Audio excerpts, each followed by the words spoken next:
Thank you very much for having me.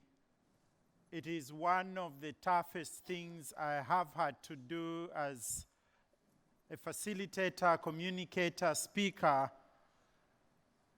to have to speak after you have heard 2 days of such powerful, gifted, talented women speak before you. I will understand if you sleep or walk out.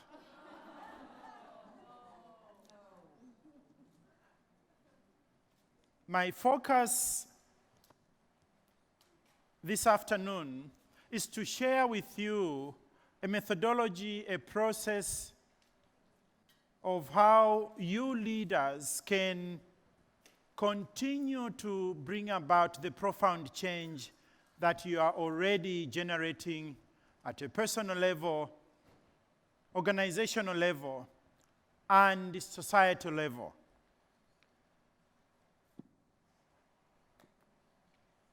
I will also share with you some stories that go with the application of such a methodology. So my conversation is entitled, How We Can Lead from the Emerging Future, from Ego to Ecosystem Awareness. The one word that we in Africa have for that is simply Ubuntu.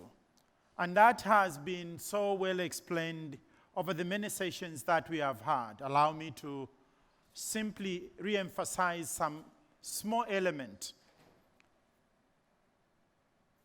Ubuntu, as far as I know, does not just refer to the relationship between humans. I am because you are.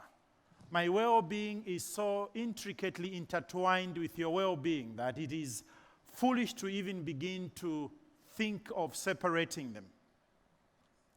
But core to the word Ubuntu are both living and non-living things. And that's the relationship there is between ego to echo, everything in nature. Traditionally, our people in much of Africa used to apologize when they were killing an animal for their food. They knew that the animal was entitled to its own life. They were appreciative of the fruits that came out of nature because they knew there was a relationship between them and the natural environment. So, I just wanted to share with you what is obvious. We are observing a new leadership paradigm emerging. Leadership, as you know, is now viewed as an activity rather than a role. That leadership is a question of collective action rather than a game of lone rangers. Individuals that are so gifted that they are the ones we have to wait for. None of us in our individuality is good enough to bring about the change that the world wants. We made a mistake when Obama came and we thought he was a savior. And that was completely wrong, whether it was Madiba or anybody else. No one human being is good enough to help us solve the challenges that we face. It is a question of collective action. Now we know that it's not sufficient for leaders to go to conferences and open them and disappear. There is need for those of you who are leaders to also be involved in personal development. And that leadership is moving away from organizational-centric to network-centric. And that learning and adapting have much more currency now than planning and controlling.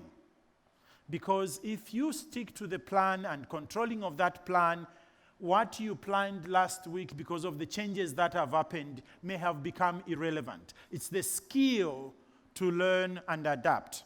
I just wanted to put that as a backdrop to the conversation that we are going to have. Leadership, in my view, is about helping teams, organizations, and the wider society to cross the threshold. So, what do we see? In leadership, we see ourselves wanting to fly past the chasm. We want to move from the current situation to high performance on the right side, as you see. And that is as it should be, aspiring for the other side. But what do? We often try with various tools and approaches to fly past the chasm. We humans don't have sufficient wings to do that. And that's why they say close to 85% of change initiatives in organizations end up in failure. Why? Because we are trying to do this for which we are not well adapted. What we have learned, colleagues of mine and I at the Presencing Institute and MIT, when we have gone around the world talking to some of the change makers, we found that although they never spoke to one another, they described something that slightly more than trying to fly past the chasm guarantees our change process. And in a way, listening to you, somehow instinctively you knew that. Listening to Tererai, listening to any other person that has spoken on this stage, you somehow intuitively knew what we are now simply discovering and giving the name theory to. So this is what I'm going to focus on, that when you move from the top left, you go down the bottom of the U to the right-hand side. It looks visually longer, but in the end it works faster and cheaper and guarantees more results. So leaders need to begin with clarifying the position they have, that they are perpetual learners. And there are two learning cycles. One is that we can learn by reflecting on the experiences of the past. And this cycle is very well known. It's also known as the Kolb method of learning. We act, we stop to observe our actions, we offer a reflection on what we have observed so that we can continue to act again. This method has worked and served us extremely well, except that it is based on reflecting on the experiences of the past. What about in those moments when you do not have enough equivalents in the past to learn from? For example, the soon-to-be 9 billion human beings on planet Earth. No matter how hard you look in history, you will not find a good enough example of how we can coexist on this earth. 9 billion human beings. Some people are arguing that although the 2008 up to 2010 economic meltdown has been somehow managed, we are not out of the woods yet. If that was to tip, it would make the 1930s economic depression look like child's play. And this is what invited us to begin to watch for another cycle of learning. And this is what we found, that there is another learning cycle, which is learning from the future as it emerges. When there are no enough equivalents in the past to learn from, humans have learned from the emerging future. And I think many of the challenges we have raised in this room cannot be tackled by the first learning cycle. I think we will have to work with the future and then act in the present moment. That's at the core of Theory U. You as leaders, you have the responsibility to rally troops so that they can shoot for the stars. And that's what we have been trying to do to one another in the last 2 days.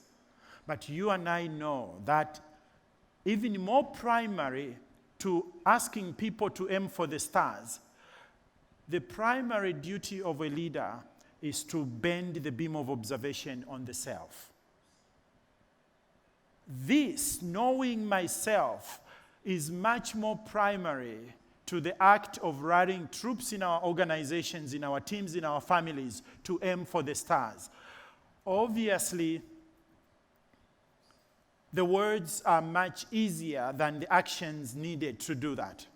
Not every leader has sufficient self-awareness. In fact, self-awareness is a lifelong project for all of us, not just leaders. I was once taught in a small college by a professor who one morning walked into our classroom with a very sad, long face. And he said, "You must have heard the sad news that I have been transferred. I know how sad you must be feeling. These things happen. I hope they can bring you someone as good as I have been."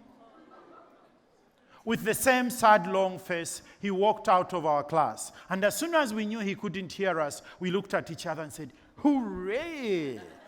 Whatever gave him the impression that he was the best teacher we ever had, we will never know. My dear leaders, the best way to be ineffective as a leader is to think of yourself like that when everybody else sees you like that. Admittedly, there is a little bit of this in all of us. The big deal is not that there is. The big deal is that we should be making effort to try and align these. It will never come to this, but through various tools and techniques, feedback, self-learning, we can bring some form of alignment. For you as leaders, there is the next point. To lead from the emerging future, you need to be systems thinkers. It is not enough to be specialists in one narrow patch. That doesn't fly in a complex world. And here is our version of simplifying systems thinking. First of all, we need to observe that we are experiencing what is known as ecological divide. Ecological divide in this particular case simply means we need 1.8 planets. The soon-to-be 9 billion human beings need 1.8 planets to survive well enough. Regardless of what the naysayers say, and the president of the most powerful nation saying climate change doesn't exist, the scientific fraternity is unanimous that our human footprint is having a heavy toll on Earth's capacity to renew herself. I've grown old enough to see the rivers I used to swim in as a little boy in northern Zambia run dry.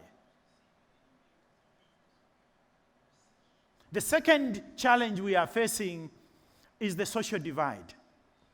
Over 3.5 billion human beings on planet Earth go to bed without knowing where their next meal is going to come from.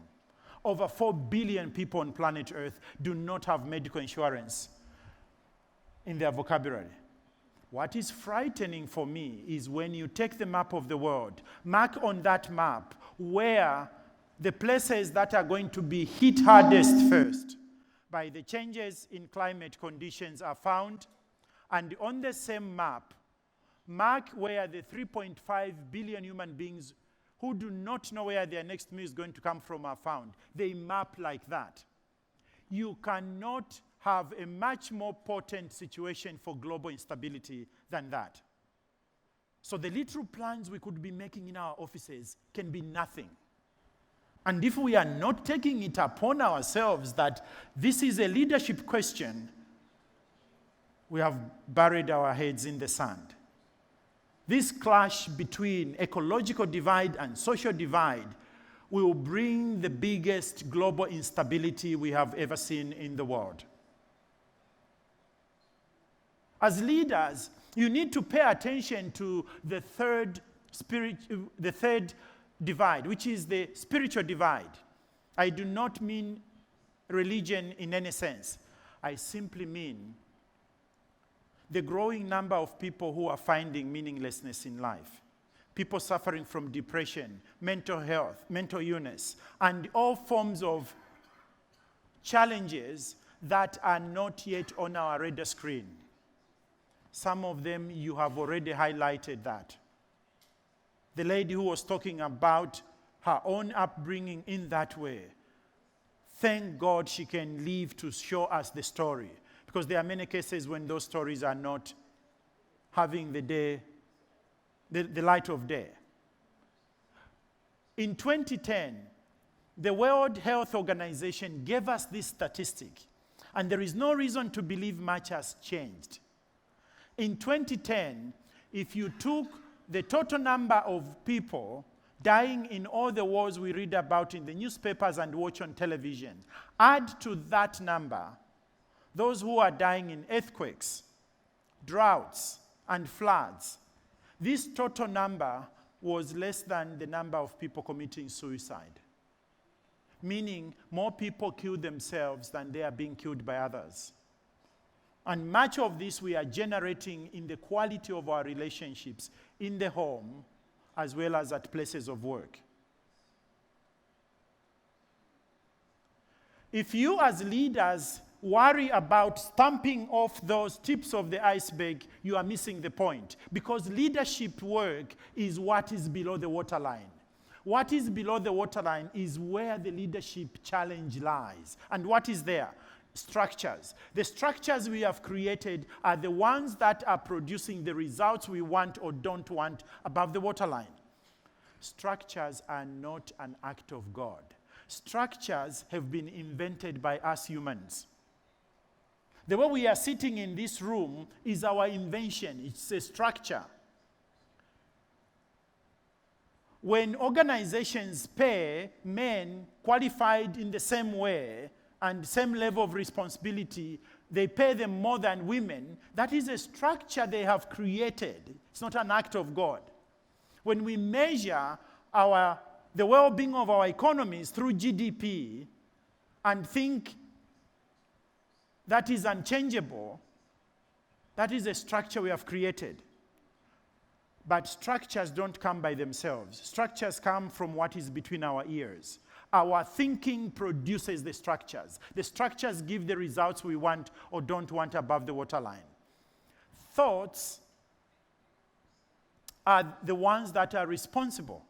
In BBC, at least they had the decency of admitting, a few years back, when we talked about salaries, in BBC, they paid women less than the men for the same job, the same qualifications, purely because the thinking in some decision makers was women are not as good as.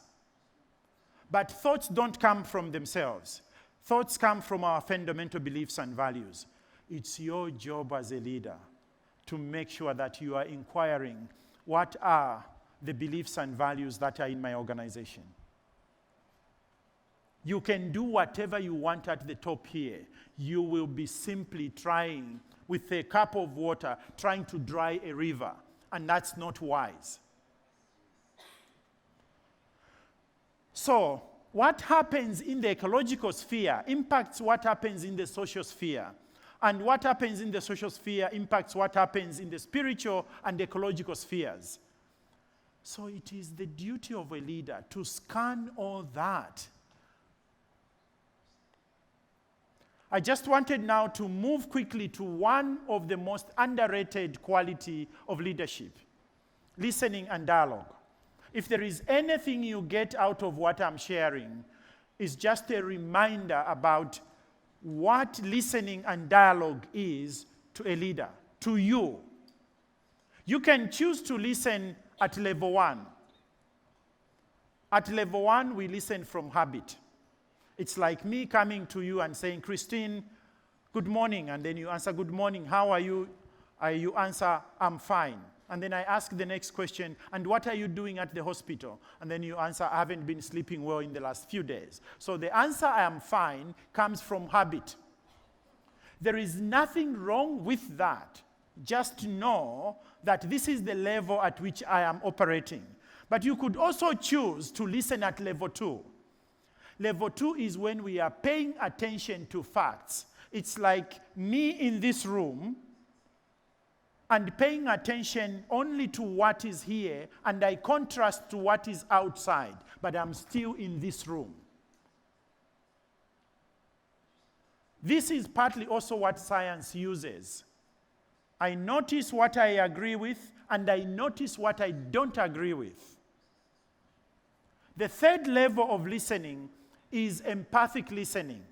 This is when you listen by stepping in the shoes of the other person. You try and see the world from another person, not because you are going to agree, but because you want in the first place to see what they are seeing. You retain the freedom to go back to your position. The fourth level is less known and not taught in most of our schools. This is when you are listening from the future that is wanting to come through you.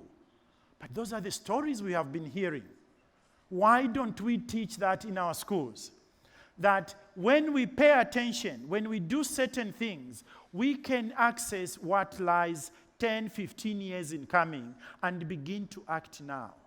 Levels 3 and 4 of listening are the anchors of innovation and creativity. Creativity and innovation don't come from operating and listening at levels 1 and 2.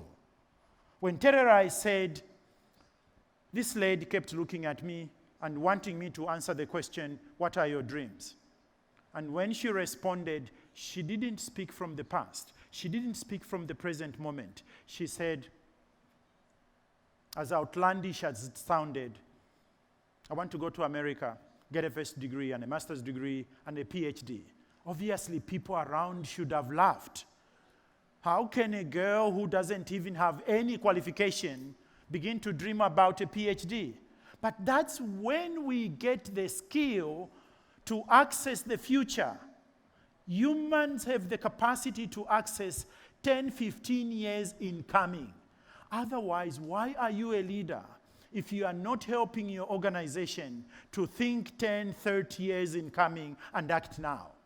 Where do you think innovation comes from? In terms of conversation, we begin by downloading. We tend to talk polite. When I'm talking to my in-laws, everything is yes, yeah, yeah. I could fundamentally disagree with them, but my job is to simply agree. And if I have to find a way of getting back to them, it's not in the first place here.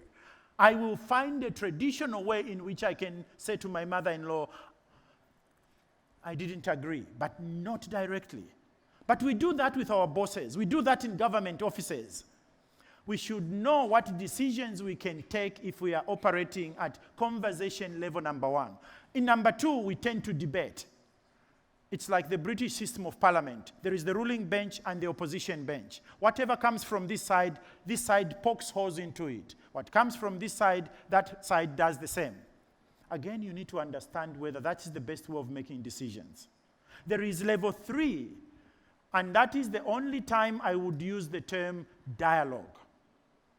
In dialogue, I have an opinion, but I am not my opinion. Upon new information surfacing, I can change my position. And this is very, very different from the first two. And the fourth one is when there is such mutual respect among us that even when we don't know, we know that as we engage, somehow we will stumble on an answer. Again, levels 3 and 4 are the levels of dialogue from which innovation emanates. Dear leaders, all I am trying to say here is you cannot change the continent if your basis for listening is levels 1 and 2. If your basis for engaging in conversation is levels conversation 1 and 2. We need to upgrade our operating system and learn the skills of how to operate at listening 3 and 4, at dialogue 3 and 4.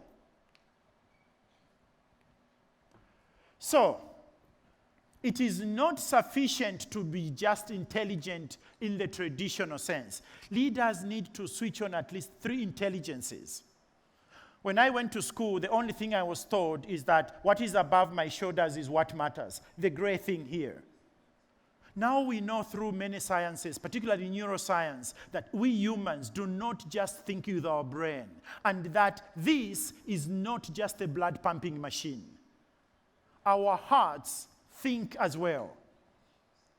The neurons and neurochemicals that we used to associate with thinking and found only in the brain are found in sufficient quantities here and there. Open mind, open heart, open will. We cannot be taken into the future of the continent of Africa by leaders who only pride in thinking using the brain.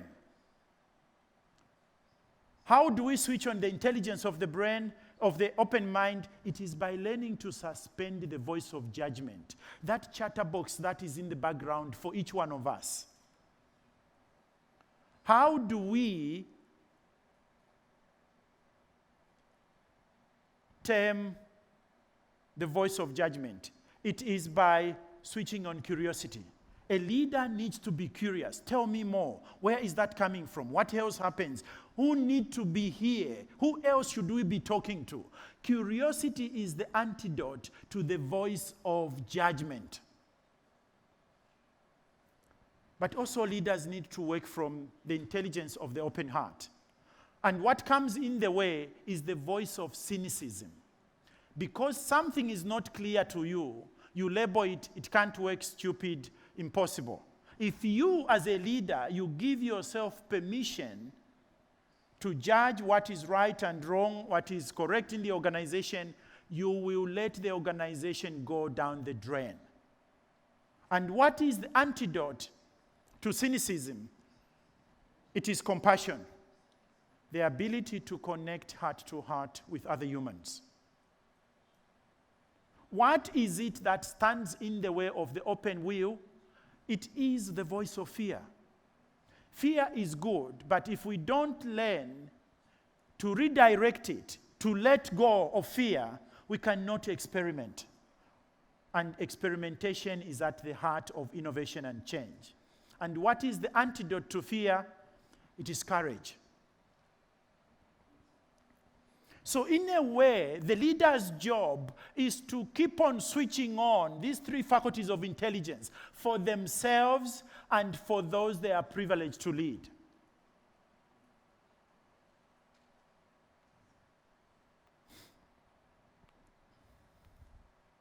So, I just wanted to give you a quick example of when I first experienced in my own life what it means to tap into the 3 intelligences in order to find what the next line was going to be for me. I was working in Cape Town, working for BP, and I had been selected as one of the 20 that they were going to prepare for the future of the business in Africa. And we were on this 1-year-long program with a Canadian leadership thinker called Lance Secretan. After 1 year of deep immersion into systems transformation, I found myself getting disappointed. Disappointed because I wasn't thinking so much about BP. I was thinking about my home country, Zambia, which was 4 hours flight from Cape Town. And one morning I arrived at my office in Cape Town, picked my phone, and called a friend back in Zambia. And I said, could you find me the number to the president's office? And my friend responded, Martin, what have you been smoking? Which normal human being wants such a number? But like all good friends are, after 10 minutes, he called me back, gave me the number, and he said, don't be silly with that number. I sort of heard his voice, pushed the number away. I continued working as I normally would. 10 to 5 p.m., I looked at the number.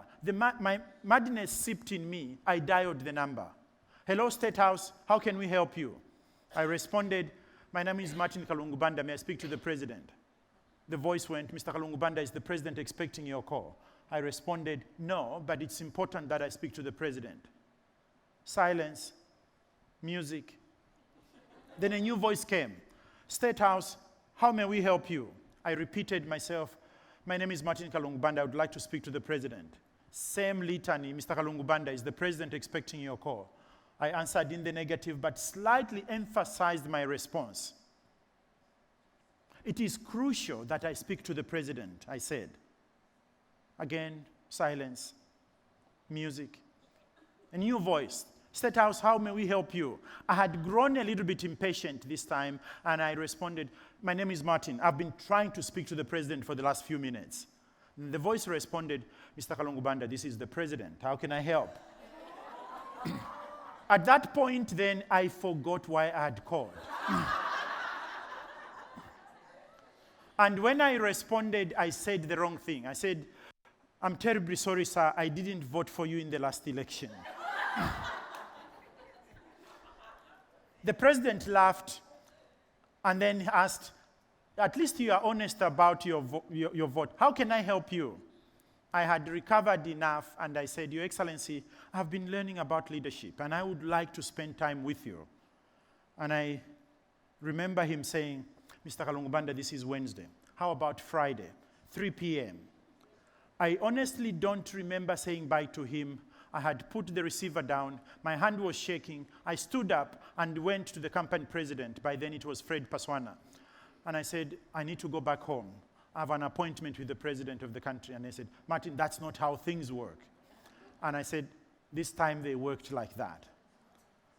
He was kind enough to allow me to fly back to Zambia. On the material day, I arrived at the presidential gate.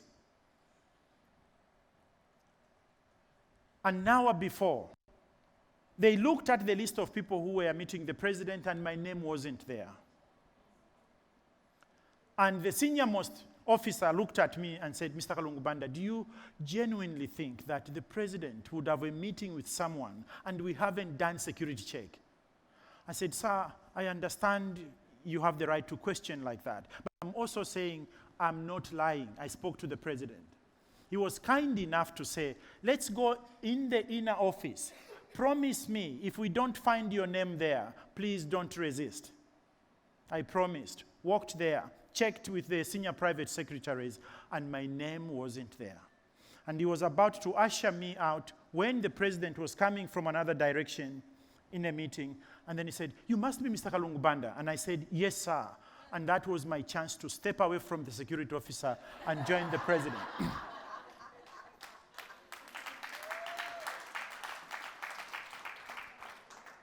We spoke for 20 minutes, and when we finished, he said, Martin, you don't expect me to understand all these things at once, do you? By the way, what are you doing tomorrow? Can you come for dinner so that we have more time? I said, I came only for you. The following day, I went at 5. We sat together, talked, and it was close to midnight when we both checked our watches. To cut the long story short, a year later, I had left BP and I had gone to join Oxfam. When the lady at the reception said, Martin, there is someone online pretending to be president. Would you like to take the call? I took the call, and it was the president who was saying to me, I would like you to come and train my cabinet and myself on the things that you were talking about. I flew back and I spent a week home talking to and working with the president and his cabinet. At the end of that, then the president said, Martin, I'm looking for a chief of staff, and I would like you to be my chief of staff. And I said, no, you need to find somebody who knew you before you became president so that you can match up your authority and everything else. He was too good for me. Then he said, why don't you come and show me? And then for 6 months, then I will leave you free. And that's how my employers in Oxford allowed me to go back home. And 6 months led to another 6 months, and another 6 months. And I served my president as his chief of staff for 2 years. It's the best university I've ever attended. When I went to work there, if anybody had allowed a stray call like that to come through, I would not only fire the person who passed on the call, I would fire everybody who was involved in the call. Except that I know now slightly better than that. I know that when nature, and if you believe in God or you believe in Allah, when Allah or God wants to use you, normal rules of how things are done are temporarily suspended so that they can allow you passage, and then you can live what God, nature wants you to do. The challenge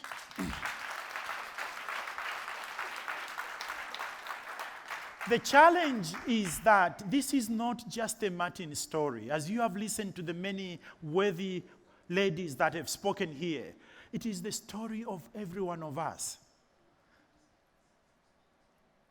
The sad piece is that we do not stop to allow moments when we can observe nature, God, Allah, creating those windows, because they close very fast. They don't remain permanently open. So the mark of leadership is allowing self, allowing the system you lead to find those gaps when you can see when nature, life is asking you to occupy a unique place. And there are enough unique places for 9 billion human beings. It was a privilege to be the first person the president sees after his family, and the last person the president officially talks to after receiving intelligence reports before he joins his family. You can take away every qualification I've had, every experience I've had, that I hold dear, because it allowed me to serve my country in a very unique way. So, leaders need to learn to use themselves as instruments. What you have as the most powerful instrument is not that phone you have in your hands. It's an important tool, but it's not the most powerful tool. Not that laptop, not that software you have. The most powerful tool you have is this. And leaders need to learn to use self. We have seen many leaders on this stage use themselves in voice, in gestures they make, but also in the inner core of the things they believe in. So, self is the intervention. How you come across, just like we do to our children and the spouses and friends, matters in leadership.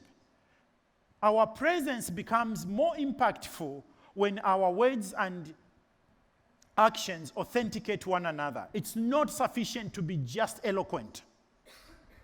Go and preach the gospel, and where necessary, use words. Words are not primary. It's who we are and how we act that matters most. So, the inner space you come from is critical. The success of an intervention depends on the interior condition of the intervener. That inner space you come from will determine the quality of the result you generate. If Tererai thinks, I'm going to show those useless children that they don't work hard and I'm taking a school to her, school wouldn't be successful. It is because inside she's saying, you have so much potential and capability just like me, and I want to avail. Even if she doesn't speak that, when you as a leader holds a particular position, if you think of me as rubbish, no matter how much you camouflage that inner core with your nice language, I will smell where you are coming from.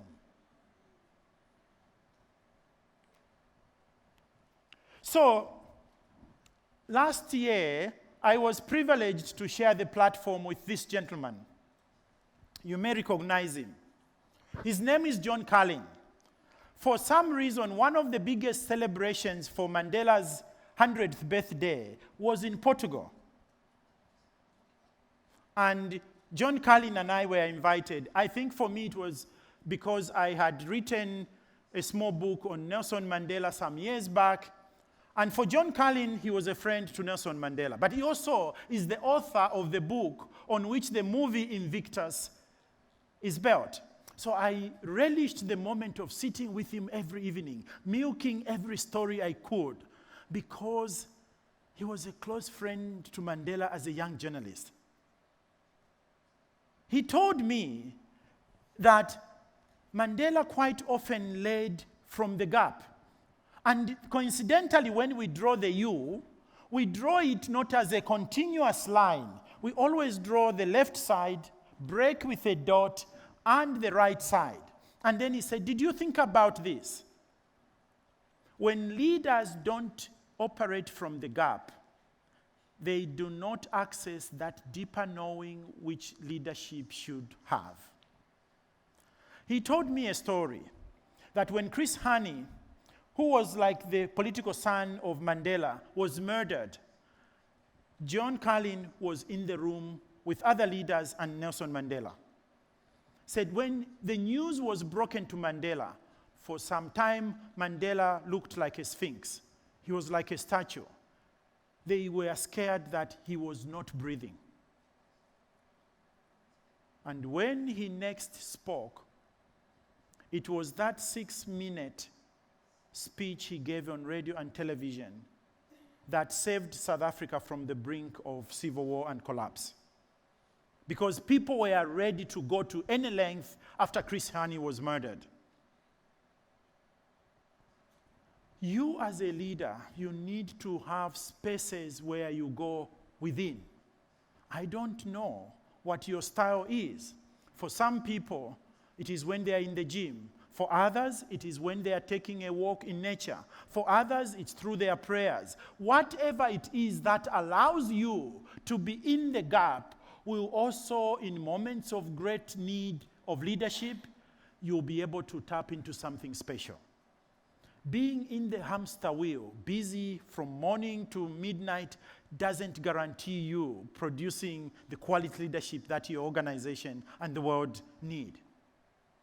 So, I'm going to show you what John Carlin gave me. So John Carlin shared with me this video, which you know, and I know it might mean something different to the people of South Africa. But for those of us who are sitting outside and admiring this great country, it was that moment when Nelson Mandela taps into something special. It was just after the end of apartheid. South Africa competes to host the World Cup. And isn't it beautiful that a few weeks ago they won it again? But immediately after the end of apartheid, they bid for that. Then Mandela asked for the impossible. He asked that the nation backs, supports the Springboks. He was playing with fire because rugby was a symbol of oppression. And yet Mandela saw something different.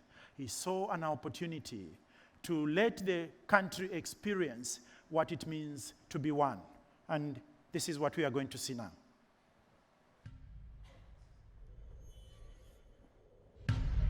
May 1994. 4 years after his release from prison, Nelson Mandela stands before his nation as South Africa's first democratically elected president. But beneath the hope surrounding his rise, the remnants of decades of apartheid are dangerously smoldering. His country, still divided, is on the brink of implosion. In 20 months of increased South African racial violence, more than 750 people have been killed. There were an awful lot of right-wingers who were threatening war, who were organizing for war. Former soldiers, armed to the teeth, they were fighting to preserve white rule. It was the worst possible tension you can get between black and white people. No one will silence the white nation. As the violence intensified, Mandela rallied international support to bring the 1995 Rugby World Cup to South Africa, determined to use the world stage to unite his nation. But he was taking a risk because rugby and the South African national team, the Springboks, had long been associated with the very worst of the country's history.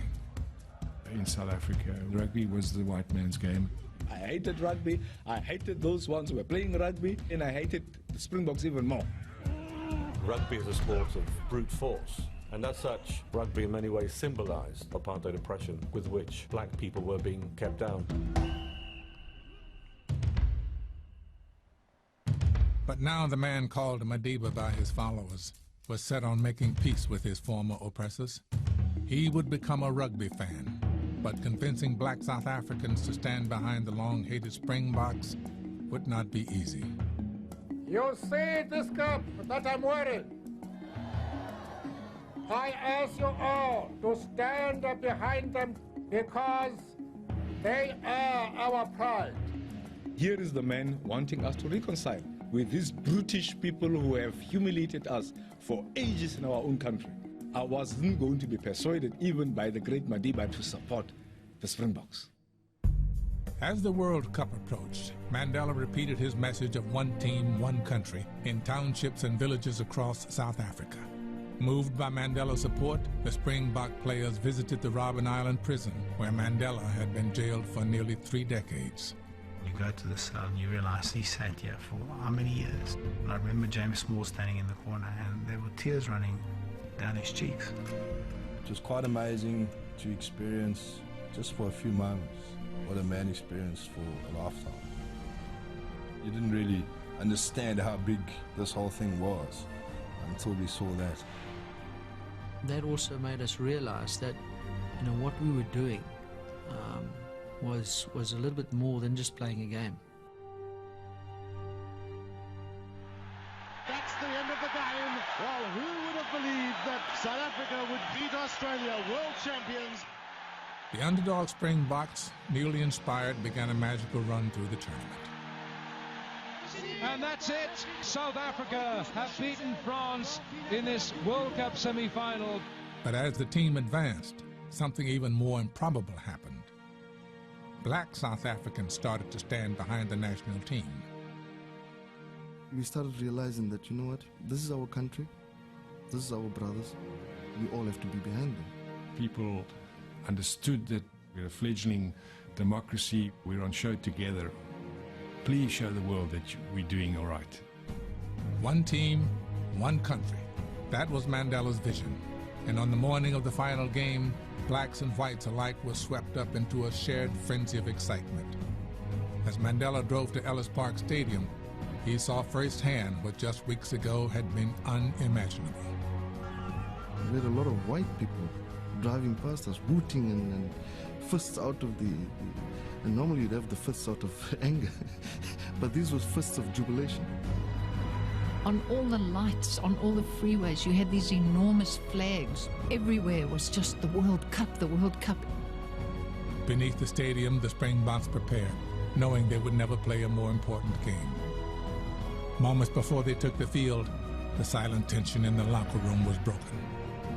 The door opened, and in walked Nelson Mandela. Nobody knew they was coming to visit us. He walks in, and he's beaming. Here's the #1 citizen of our country, a black man, wearing a Springbok jersey. Never in our wildest dreams did we ever expect him to wear a Springbok on his heart. It was a very, very strong motivator in terms of where we were going and what we had to achieve. We now down to the big game and the two great rivals of New Zealand and South Africa out in the middle at Ellis Park. Tied 12-12 after regulation, the match remains one of the epic finals in rugby history. As play headed to overtime, Mandela sat in the president's box, his great experiment hanging in the balance. Van der Besta, Stransky looks for the drop. Has he got it? Yes, it's over. That is it. The final whistle then. South Africa win this Rugby World Cup final. And what a dramatic finish for the host country. I don't think I've ever seen so many grown men on the rugby field crying.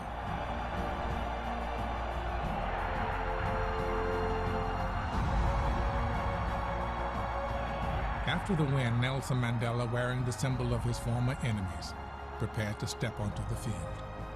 The crowd just went wild. It was like a volcano erupting.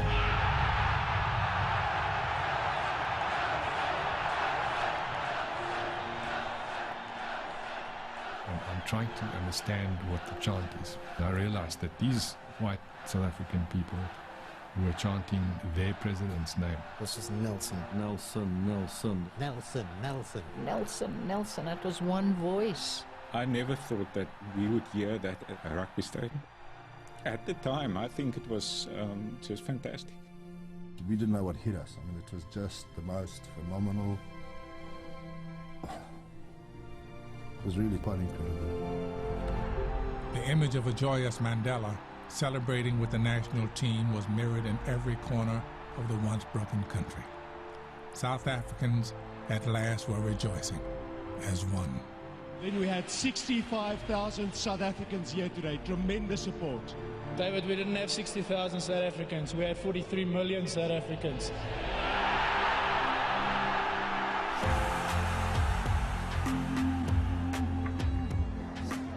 It was freedom all over.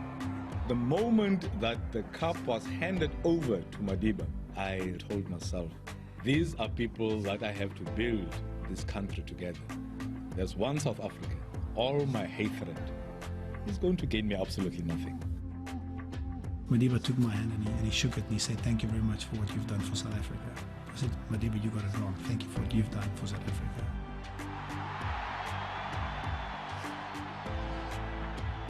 I think it was great vision from the man to have used that opportunity to make us see each other as human beings. This is our South Africa.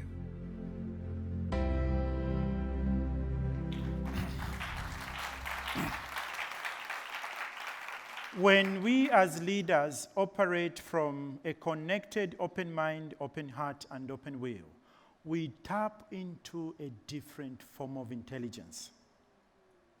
The traditional form of intelligence, which only prides the brain, will not take Africa to the next stage.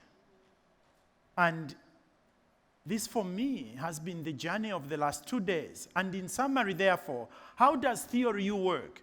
It is about stopping to download patterns of the past so that we can learn to observe. We can see more out of the same reality when we work with having suspended our voice of judgment, voice of cynicism, and voice of fear. Out of the same environment, we will see new possibilities. And when you observe, don't do that which you learned from the business school. Don't start brainstorming. Retreat so that you can allow inner knowing to emerge. That which allows us to create new possibilities comes from a different place. And when out of that retreat and reflection, you get an insight, don't beat it again with the SWOT analysis. Just pick the strongest ideas and act in an instant. You will become wiser by doing, not by debate. If you double click on this, what do you get? You get the 5 core movements of the U. And these are, 1, co-initiate. You do not have all the answers it takes. Always find other people. And diversity is the currency for co-initiation. Find people who are different from you. Find people who are not from your match. And the only thing you need at co-initiation stage, whether you are running a project, an initiation, or change initiative, the only currency you need is to find people who are worried or are asking the same question, not agreeing on the answers. Then what do? You go out, go and sense the field. When I worked as chief of staff to the president, I would never make the president sign off a new concept, a new law, if I didn't take him out. I always made sure I took him to see an orphanage. I took him to the farmers. I took him to the mines. He had to go there and experience it themselves. If you rely on reports as a leader, soon enough you'll be irrelevant. You got to go to the shop floor. If you are in healthcare, touch the patients. Touch the people who manufacture those medicines. Go and talk to the people who are carers. And then after you have sensed the same thing, retreat so that you can allow inner knowing to emerge. And out of that retreating, you will get an opportunity to prototype the strongest insights. And what is working out of the prototypes is what you scale up. This we have learned from change makers across the world. It doesn't really matter which part of the world they are found. They explained this way of working. And we have gone on to attempt to apply this in many scenarios, including the banking sector, where we are working with the Global Alliance for Banking on Values, who are trying to redefine the role of money in society. Dear colleagues, to end this conversation, I just wanted to leave you with this, because you know it. At what point do you get permission to be stubborn? It is when you experience the three intelligences connecting. Even when the game doesn't go your way, you will still emerge victorious. The issue of being successful is not because all the circumstances you thought about come through. It is what happens when the chips are down and you still find an opportunity to create a leadership moment. The piece I'm going to show you comes from the Olympic Games in Barcelona. For those of us who knew him, Derek Redmond was tipped to medal. He had been winning medals throughout. And we were watching him. If he doesn't do well, he will come out with bronze. But life doesn't give you always what you asked for. Real leadership is what you do in those moments when everything you schemed doesn't come through. And here is what happened.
Troubles come and my heart burdened be, then I am still and wait here in the silence.